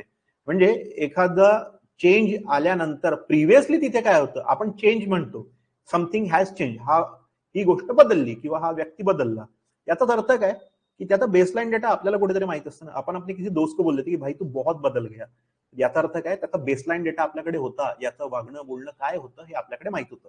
सेम वे मध्ये EIA मध्ये पण आपण काय करतोय, सगळे जे एन्व्हायरमेंटल पॅरामीटर्स असतात त्याचा बेसलाईन डेटा जमा करतो. When we are collecting that baseline data then it may take long duration, खूप जास्त वेळ लागू शकतो. आता वेळ लागू शकतो तर मग ते प्रोजेक्टवर पण डिपेंडंट आहे की आपण वर्षभराचा डेटा जमा करायचा की एखाद्या सीझनचा 2-3 महिन्यात डेटा जमा करायचा. तर याच्यामध्ये ब्रेकडाऊन होतं EIAच्या प्रोसेसचं 2 गोष्टींमध्ये. एक आहे रॅपिड EIA, दुसरं आहे कॉम्प्रिहेन्सिव्ह EIA. कॉम्प्रिहेन्सिव्ह मध्ये सगळं आपण 3-4 जे सीझन असतील, ओके, वर्षामध्ये जे 3-4 सीझन्स येतात, कंडिशन्स बनतात, इयर लॉंग आपण हा काय करू, सगळा डेटा जमा करू आणि त्याच्यामुळे ही प्रोसेस कशी असते, time consuming. Okay, then generally कोणत्याही प्रोजेक्टला लवकर चालू व्हायला पाहिजे. See when we are looking at project आणि तो EIA मध्ये जर अडकून गेला इतक्या दिवसांसाठी, तर तो प्रोजेक्ट अडकला म्हणजे काय, सगळी ती डेव्हलपमेंट तिथे तरी थांबली आणि इकॉनॉमिकली मग ते त्या हे जे असतात प्रपोनंट असतात त्यांच्यासाठी व्हायबल नसतं, त्यांना परवडणारं नसतं. त्याच्यामुळे they will ask for rapid EIA. Rapid EIA करताना मग काही गोष्टींकडे दुर्लक्ष करायचं आहे का, तर आपण जे मायनर इम्पॅक्ट असतील, ओके, त्या टाईपचा आधीचा एखादा प्रोजेक्ट झालेला असेल त्याच्यामध्ये आपण ऑब्झर्व केलं होतं की हे या टाईपचे आहे ना इम्पॅक्ट मायनर असतात, हे मेजर असतात.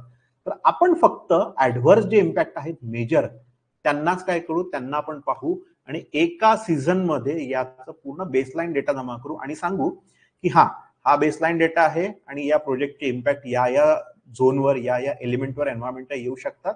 तर त्या टाईपच्या आपण EIA प्रोसेसला म्हणतो rapid EIA. Okay, mostly all the proponents किंवा गव्हर्नमेंट पण म्हणते की rapid EIA should be done. Now comprehensive कधी करायचा, जर असेसमेंट जी बॉडी आहे म्हणजे जी इम्पॅक्ट असेसमेंट एजन्सी आहे किंवा रिजनल मिनिस्ट्री ऑफ एन्व्हायरमेंटल आणि फॉरेस्ट असेल, ओके, त्याच्यानंतर सेंट्रल पोल्युशन कंट्रोल बोर्ड असेल, त्याच्यानंतर स्टेट SPCB ज्याला म्हणतो, ज्याच्यामध्ये स्टेट पोल्युशन कंट्रोल बोर्ड असतील, या ज्या सगळ्या एजन्सीज आहेत त्या काय म्हणतील की नाही we want more monitoring over this. तर आपण काय करू, त्या केस मधला जो बेसलाईन डेटा आहे तर तो जो बेसलाईन डेटा आहे आपण 2-3-4 सीझन पर्यंत म्हणजे ऍज गुड ऍज आपण काय करू 1 वर्ष. 1 वर्ष प्रत्येक प्रोजेक्टला किंवा प्रत्येक प्रपोनंटला परवडणार असते असं नाही. That's why rapid EIA will be there. But in case जर त्या एजन्सीने म्हटलं की आम्हाला पूर्ण बेसलाईन डेटा पाहिजे, थ्रू आउट थरो आम्हाला सगळं पाहिजे, in that case we will be going for comprehensive. कॉम्प्रिहेन्सिव्हचा अर्थ काय, जास्तीत जास्त आपण त्याचा स्कोप वाढवू आणि या सगळ्या गोष्टी कव्हर करूया. ओके, देन दुसरं एक क्लासिफिकेशन आहे. आधी आता आपण काय पाहिले, टाईप पाहिले, आता आपल्याला काय पाहायचं आहे, क्लासिफिकेशन. आता वेगवेगळ्या टाईपचे प्रोजेक्ट असतात, वेगवेगळ्या टाईपचे तिथे इम्पॅक्ट येतात किंवा वेगवेगळ्या ऍक्टिव्हिटीज किंवा इव्हेंट्स असतील ज्याच्या बेसिसवर आपल्याला EIA तो कोणत्या प्रकारे तिथे अप्लाय करायचा है, किस तरीके से वहां पे वो इम्प्लाय करना ये देखना पडेगा. तर एखादा पूर्ण रिजन असेल, ओके, तर त्या रिजनसाठी आपल्याला रिजनल EIA करावा लागतो. एखादा स्पेसिफिक सेक्टर असेल, जसं सेक्टरचा एक्झाम्पल काय, ट्रान्सपोर्टेशन सेक्टर, ओके, त्यानंतर पॉवर सेक्टर, हे काय झाले सेक्टर झाले. त्यानंतर स्ट्रॅटेजिक टाईपचा EIA असला, आपण पुढे याला डिटेलमध्ये पाहणार आहोत. ऍज ऑफ नाऊ फक्त नावं लक्षात ठेवा, regional, sectoral, strategic, then project level, then life cycle assessment. Strategic मध्ये काय असतं, एखादी नवीन पॉलिसी आली गव्हर्नमेंटची किंवा EIAच्या पूर्ण ते जे हे असतात लेजिस्लेशन, ते रूल्स असतात, त्याच्यामध्ये एखादी नवीन पॉलिसी आपण ऍड केली तर या पॉलिसीमुळे किंवा एखाद्या सेंट्रल गव्हर्नमेंटने एखादं काही नोटिफिकेशन इश्यू केलं तर त्या पॉलिसीला, त्या नोटिफिकेशनला पूर्ण आपण EIA पॉइंट ऑफ व्ह्यूने हे सस्टेनेबल आहे किंवा कोणत्या त्या पॉलिसीमुळे इफेक्ट येणार आहे, या सगळ्या गोष्टी जर EIA थ्रू पाहतो आपण, process through, it will be called as strategic EIA. Then project level, एखादा स्पेसिफिक प्रोजेक्ट आहे, प्रायव्हेट आहे किंवा गव्हर्नमेंट सेमी गव्हर्नमेंट असेल, तर तो प्रोजेक्ट त्या स्पेसिफिक गावामध्ये, for example dam project is there, government project असतो. ओके, आतापर्यंत तरी डॅम प्रोजेक्ट गव्हर्नमेंट प्रोजेक्टच आहेत. तर प्रोजेक्ट स्पेसिफिक जर आपल्याला EIAची प्रोसेस चालवायची असेल, त्याच्यामध्ये एक्झामिनेशन असेल त्या प्रोजेक्टची, त्याच्यानंतर त्याचे मिटिगेशन मेजर्स असतील, त्याच्यानंतर इम्पॅक्ट कुठे कुठे येतात, त्याचा बेसलाईन डेटा कव्हर करणे, तर या सगळ्या गोष्टी कशामध्ये येतात, project level EIA. And then finally we are having life cycle assessment. एखादं प्रोडक्ट आहे, ओके, फॉर एक्झाम्पल मोबाईल आहे, ओके, तुम्हाला स्क्रीनमध्ये मोबाईल दिसत असेल, मोबाईलला बनवण्यासाठी लागणारं जितकं काही मटेरियल आपण माइन्स मधून म्हणजे अर्थ पासून घेतोय ना काहीतरी, हे सगळे एलिमेंट, सिलिकॉन इज देअर, त्याच्यामध्ये लागणारं जे काही मेटल असेल, मटेरियल असेल, काही आपण ऑर्गॅनिकली बनवतो असतं अवेलेबल, काही आपण काय करतो आर्टिफिशियली क्रिएट करतोय. तर ह्या सगळ्या पूर्ण लागणाऱ्या मटेरियलचा मग तो बनल्यानंतर कोणत्या प्रोसेसमधून जातोय, ट्रान्सपोर्ट कसा होतोय, त्यानंतर युजर त्याला किती दिवस वापरतो, इलेक्ट्रॉनिक गॅजेट आहे ना, तर त्याच्यानंतर यूज त्याचा झाल्यानंतर त्याला डंप कसं केल्या जात आहे, त्याला आपण रिसायकल करतोय का, त्याला आपण रियूज करू शकतोय का, त्याचे एलिमेंट एन्व्हायरमेंटवर कोणता इम्पॅक्ट आणू शकतो. जसं बॅटरीमुळे काय होतं, सॉइल पोल्युशन हा एक प्रॉब्लेम आहे. त्याच्यानंतर बरेचसे आपल्या इलेक्ट्रॉनिक डिव्हाइस मधले असे एलिमेंट असतात जे वर्षानुवर्ष पडून राहतात. या सगळ्या गोष्टींचं जर आपण असेसमेंट करत असू, that specific kind of EIA is nothing but life cycle assessment. It addresses a product, त्याची पूर्ण लाईफ सायकल, म्हणजे तो बनायच्या आधी जे एलिमेंट त्याला लागत होते तिथपासून तर तो आपण डिस्कार्ड केला, फेकून दिला, तोपर्यंत त्याची जी फुटप्रिंट येते, ओके, एन्व्हायरमेंटल फुटप्रिंट येणार ना, आपण एखादी गोष्ट टाकून दिल्यानंतर, डंप केल्यानंतर, रिजेक्ट केल्यानंतर, डिस्कार्ड केल्यानंतर, तर त्या अशा टाईपचा EIA जर आपण प्रोडक्ट स्पेसिफिक गेलो, that EIA is called as life cycle assessment EIA. Okay, तर आता आपण याला 1 बाय 1 बघून घेऊ. See, regional EIA. तर याच्यामध्ये स्कोप काय असतो त्याचा, की it will be having impact on regional scale. त्याचं एक्झाम्पल काय, एक्झाम्पल लगेच समजेल. Impact of industrialization in Delhi NCR region. हा काय झाला, रिजन, एका स्पेसिफिक एरिया बद्दल बोलतोय आपण. ओके, त्याचा पर्पज काय असेल की येणारा इम्पॅक्ट प्लस आहे मायनस आहे, म्हणजे पॉझिटिव्ह आहे निगेटिव्ह आहे, ते रिजनच्या अक्रॉस कसं आहे ते आपल्याला पाहायचं आहे. ओके, आणि याचा आउटकम काय, म्हणजे ठीक आहे आपण हा EIA करवला तर मग त्याचा आउटकम काय असायला पाहिजे की ती जी गोष्ट तिथे चालते ती सस्टेनेबल आहे नाही आहे, किंवा त्याच्यामधलं काही गोष्टी चेंज कराव्या लागतात का, काही रिडिझाईन रिस्ट्रक्चरिंग करावं लागतं का, हे आपल्याला त्या रिजनल EIA मध्ये कळतं. It is what, region specific, that's why it is being called as regional EIA. Now let's go to sectoral EIA.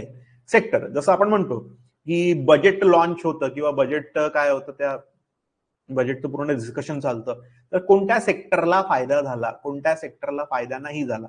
तर ते सेक्टर कोणते असतात, either it can be mining sector, agricultural sector, energy sector, power sector, infra sector, असे वेगवेगळे sector आहेत.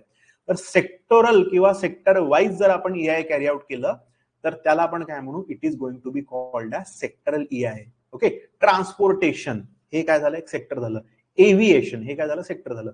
Aviation मध्ये मग एखाद्या स्पेसिफिक एअरपोर्टला जाणार आहे का, नाही, स्पेसिफिक एअरपोर्टला जाणं आणि तिथलं EIA करणं प्रोजेक्ट होऊन जाणार. But when we are looking at aviation, तर ऑल इंडिया आपण असं गेलं, एक तर रिजन सिलेक्ट करायचा आहे किंवा तो झोन सिलेक्ट करायचा आहे. तर त्या एव्हिएशन इंडस्ट्रीमुळे काय इफेक्ट येतोय, that will B sectoral EIA. Specific एअरपोर्टला गेलो तर तो प्रोजेक्ट EIA. आता इथे आपण एक्झाम्पल समजून घेऊ. एरोप्लेन बनवणे, त्याला त्याच्यासाठी लागणारं जे मटेरियल आहे, मग त्याला आपण कसं डिस्कार्ड डंप करतो, ओके, त्याला स्क्रॅप मध्ये कसं काढतो, ते जर केलं तर ती कोणती, तो कोणत्या टाईपचा EIA झाला. चला आता चॅटमध्ये सांगा. चलो एक काम करेंगे, मी ना चॅटमध्ये विचारतो हा क्वेश्चन, त्याचा आन्सर तुम्ही द्यायचा. फॉर एक्झाम्पल की इथे आपण एरोप्लेन हा ऍज अ एलिमेंट म्हणून काय केला आहे, एक ऑब्जेक्ट घेतला, त्याच्यासाठी त्याच्या बनण्यापासून तर डिस्कार्ड करेपर्यंत आपण जी EIA प्रोसेस घेऊ ती कोणती राहणार, what it will be, regional, sectoral की लाईफ सायकल,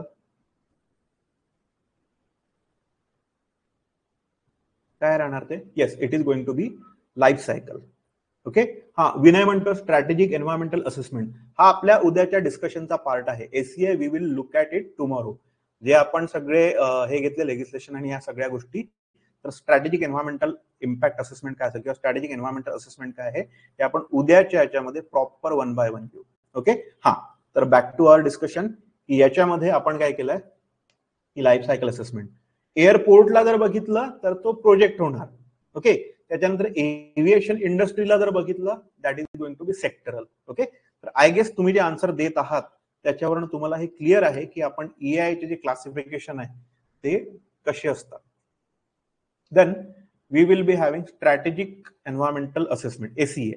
तर इथे स्पेसिफिकली आपण काय करतोय, एखादी हे आहे, पॉलिसी आहे, प्लान आहे, याला आपल्याला परत पाहायचं आहे. Okay, we will be discussing this in detail, की एखादी पॉलिसी बनते, एखादा प्लान बनतो. ओके, जसं एखादी एन्व्हायरमेंटची रिलेटेड पॉलिसी आली किंवा एखादं प्लॅनिंग आलं किंवा प्रोग्रामिंग आलं किंवा गव्हर्नमेंटचं नोटिफिकेशन आलं, तर त्या स्पेसिफिक नोटिफिकेशनमुळे पूर्ण ऑल ओव्हर कंट्री म्हणजे सेंट्रल मधून समजा जी पॉलिसी अप्लाय करण्यात आली किंवा स्टेट वाईज आली किंवा डिस्ट्रिक्ट वाईज आली, तर त्या पूर्ण रिजनमुळे ही पॉलिसी जेव्हा अप्लाय करू, जसं आता एखाद्या इंडस्ट्रीसाठी एखादी पॉलिसी डिफाईन झाली की okay, whenever you are having this industry in your area, you will have to plant this many amount of tree. एकदम बेसिकली आपण एक्झाम्पल घेतोय, नॉट नेसेसरी की हे असं असायला पाहिजे.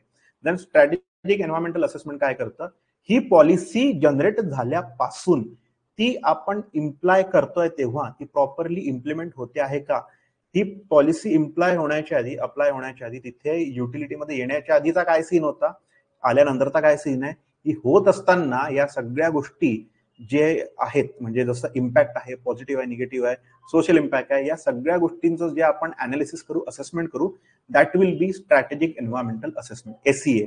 याला आपण परत आता उद्याच्या लेक्चरमध्ये थोडं डिटेलमध्ये पाहू. ओके, तर एसीए म्हणजे एखादी पॉलिसी आल्यानंतर काय चेंज होतात, पॉझिटिव्ह येतात, निगेटिव्ह येतात, तर अशा पॉलिसी सस्टेनेबल असायला पाहिजे. या पॉलिसीने लॉंग टर्म मध्ये पॉझिटिव्ह इम्पॅक्ट द्यायला पाहिजे किंवा निगेटिव्ह इम्पॅक्ट जो आहे लॉंग टर्म मध्ये त्याने कमी कमी करत न्यायला पाहिजे. तर या गोष्टीला, या प्रोसेसला, अशा पॉलिसीला असेस करणारी जी आपलं टूल असणार आहे, that will B strategic environmental assessment, ACA. Okay, clear आहे? बेसिक डेफिनेशन क्लिअर झाली का? कोणी विचारतो, पूजा आणि विनय, इतकं क्लिअर झालं स्ट्रॅटेजिक एन्व्हायरमेंटल असेसमेंट? त्याला सांगा पटकन. पॉलिसीशी रिलेटेड जे आपलं ईआय प्रोसेस राहणार आहे, स्ट्रॅटेजीशी रिलेटेड. ओके, आता आपण इथे इव्हन पॉलिसी पण नाही म्हणू, स्पेसिफिक स्ट्रॅटेजी जर इम्प्लाय झाली तर तिथे त्या गोष्टीसाठी आपण जे एन्व्हायरमेंटल इम्पॅक्ट असेसमेंट करू, that will be S C A, strategic environmental assessment. Clear?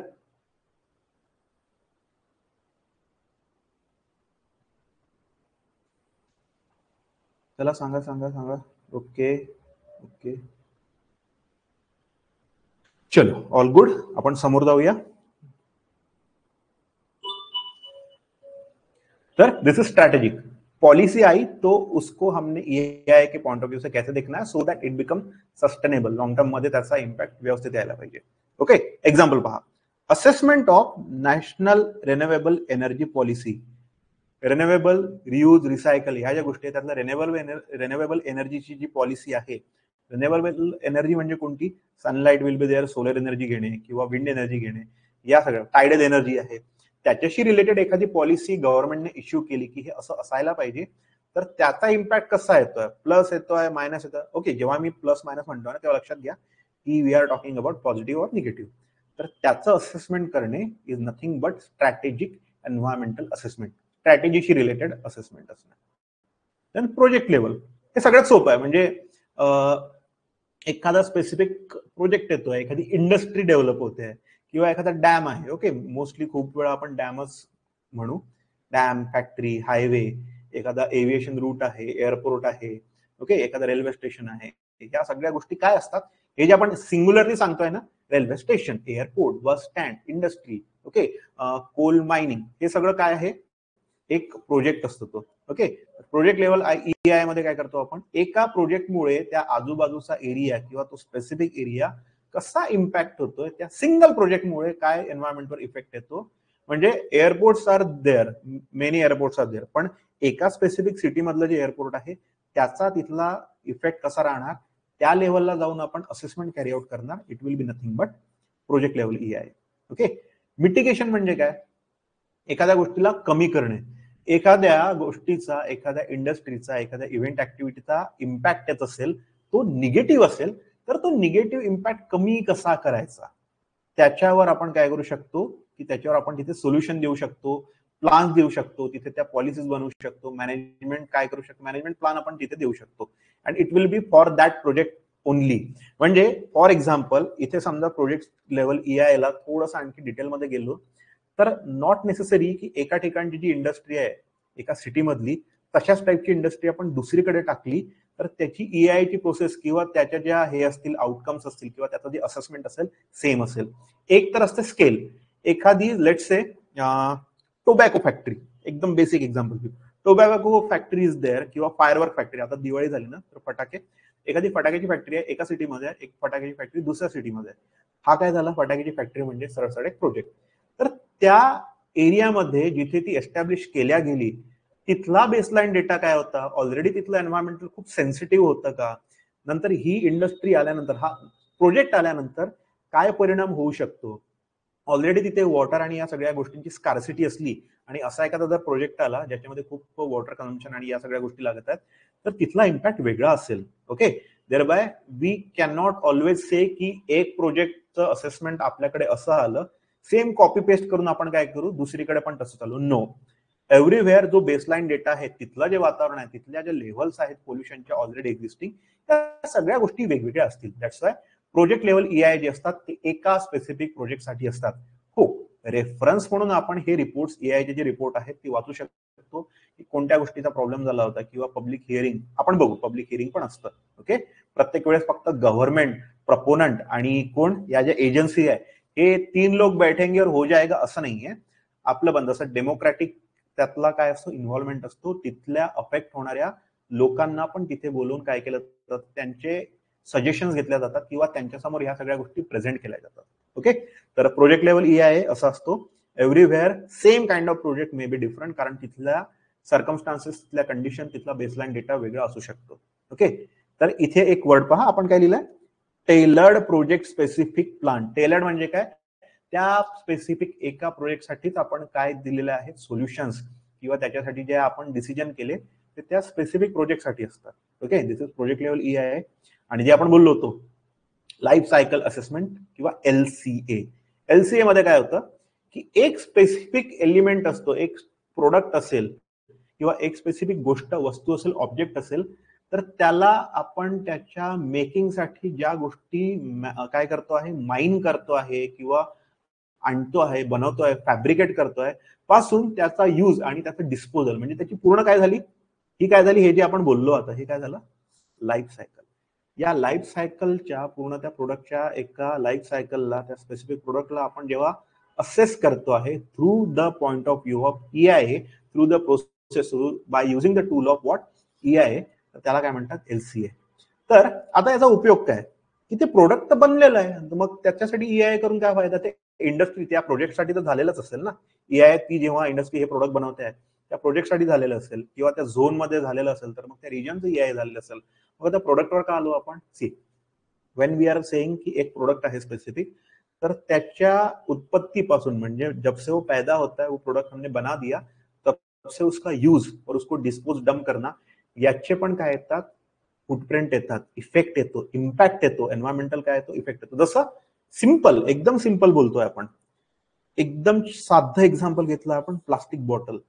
Okay, तेव्हा जेव्हा ती त्या इंडस्ट्रीमध्ये बनते आहे, त्याची छोटीशी कॅप्सूल असते, मग त्याला हॉट एअर ब्लो करून ती बॉटल बनते, मग त्याच्यामध्ये पाणी टाकतात. ओके, पाणी, कोल्ड्रिंक, व्हॉटएव्हर.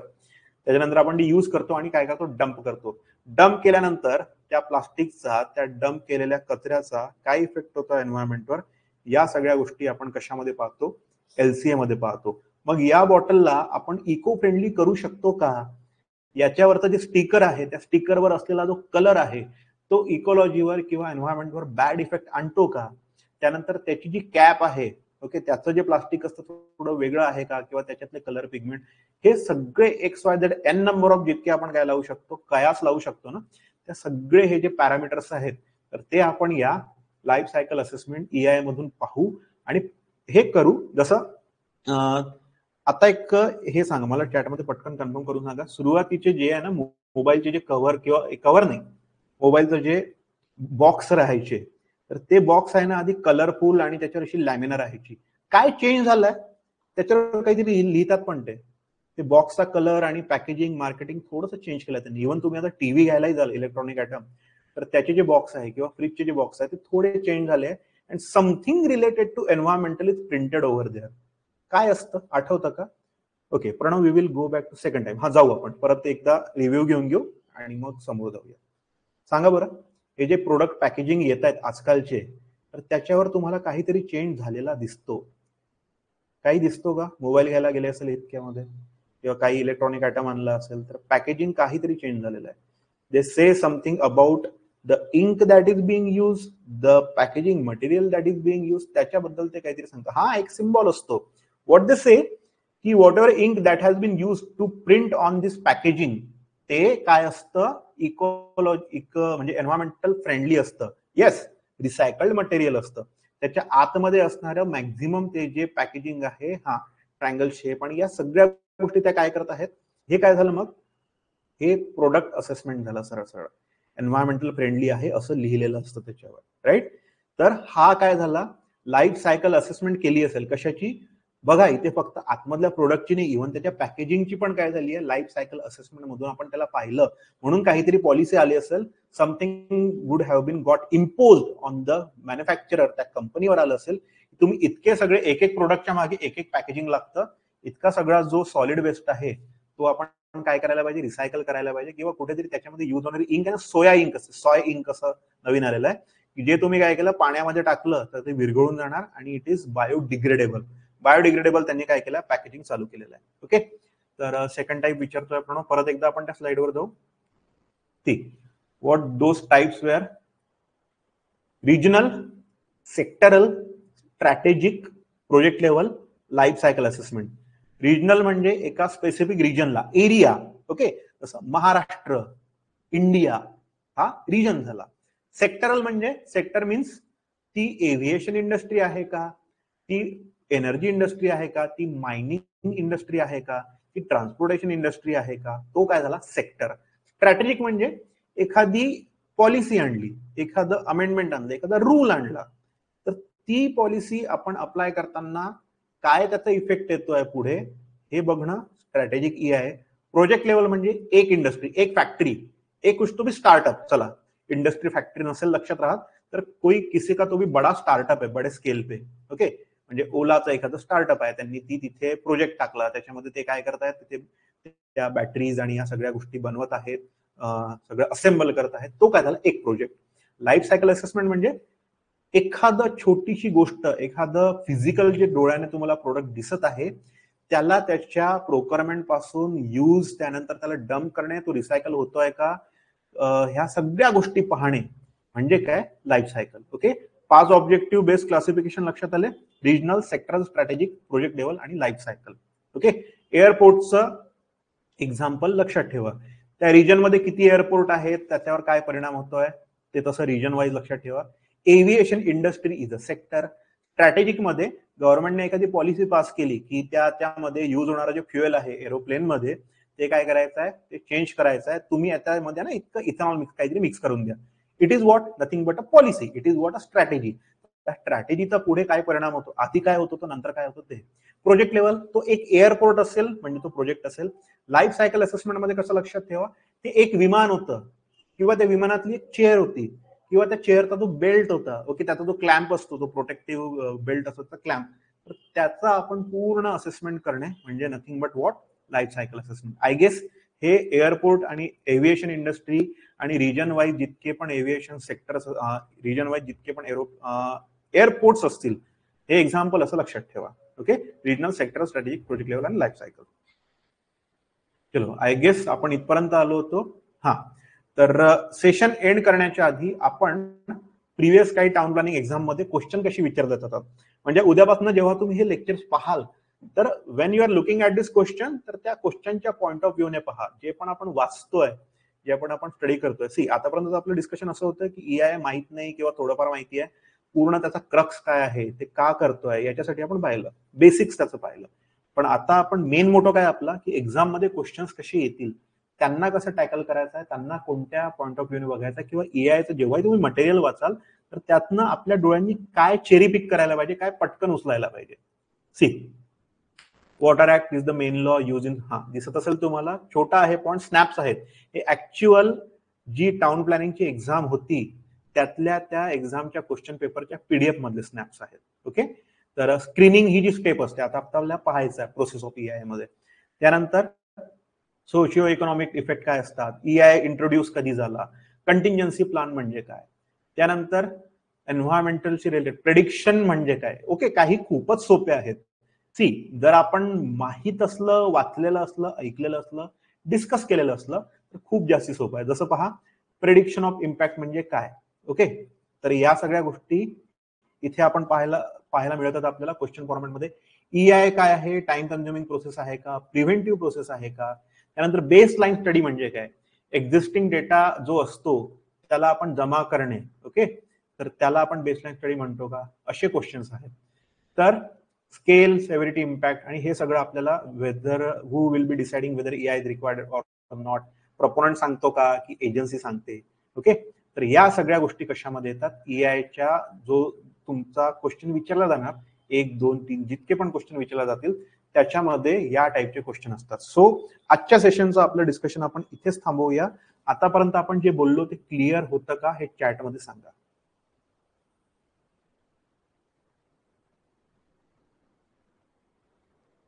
चलो चैट में बताइए whether you got whatever we have discussed.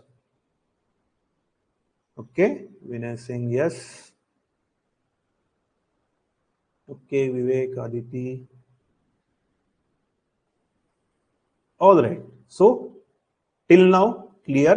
आणि आता आहे ना आपण काय करू, पुढचे जे आपले सेशन्स राहतील EIचे जितके पण आपण घेऊ त्याच्यामध्ये जो जो टॉपिक आपण जिथे जिथे कव्हर करतोय, जे डिस्कशन आपलं चालू आहे त्याच्याशी रिलेटेड आलेला PYQ असला ना तो आपण तिथेच घेत जाऊ.